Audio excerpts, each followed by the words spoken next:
What's up, guys? So I got some wine, two pumpkins, and more wine. So yeah. Oh, and these things. These things are good. Get yourself a bag of these. By get yourself a bag, I mean get yourself a bag. Forget about everybody else. Forget about the trick-or-treaters. They don't care. So what am I going to do? Yeah, I'm going to do a pumpkin. I'm going to post it on this channel. I'm probably going to do like a movie nostalgia pumpkin, something like that. That's what I typically do recently.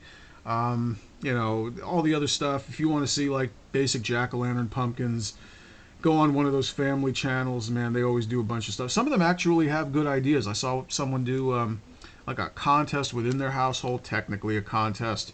I don't know what anybody won, but they had some good ideas. I will give some of these people some credit. I mean, their ideas were pretty cool, pretty good, and very well thought out. Even though more of it was more props than it was actual pumpkin carving, I was still impressed. You know, I mean, I will say this on my channel: I probably will not do a 3D pumpkin. I'm not going to do like a Ray Villafane style pumpkin or any of those things because, first of all, I don't have access to the best pumpkins where I live. You know what I mean? It's very hard to get those very big, thick-skinned pumpkins, and you need big, thick-skinned pumpkins to do 3D. Otherwise, you're going to break through early, and it gets really fibrous and ugly, and things aren't going to work out too well for you. And that goes for any kind of pumpkin where you're going to have to basically cut through. You got to make sure, like, you know, when you're trying to make really fine cuts, fine lines, fine facial features, anything like that, you got to make sure that your pumpkin's not tearing from the inside out. Because once it does, you get some funky results.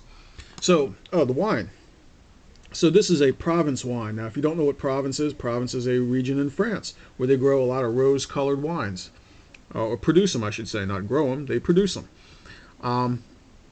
So yeah, Provence. That was the area that was in the movie A Good Year.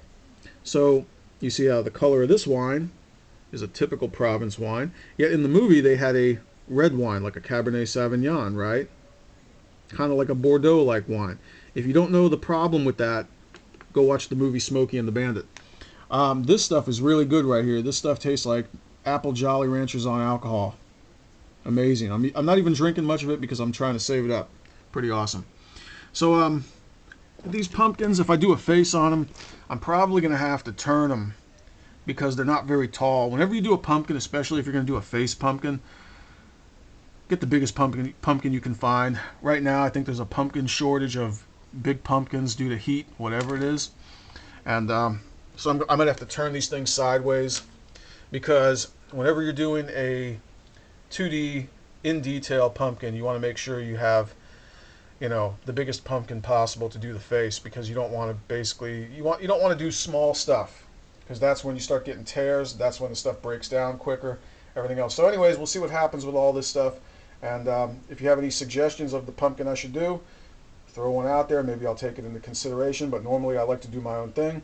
Anyways, that's it. That's the video. We'll see what I come up with.